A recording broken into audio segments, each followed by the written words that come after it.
How to turn off family sharing and the family sharing notification on Steam.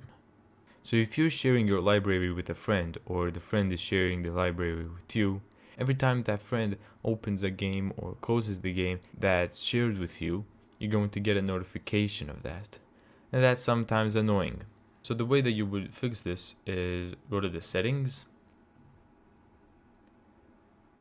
go to family, and here you should see the accounts that have access to my library.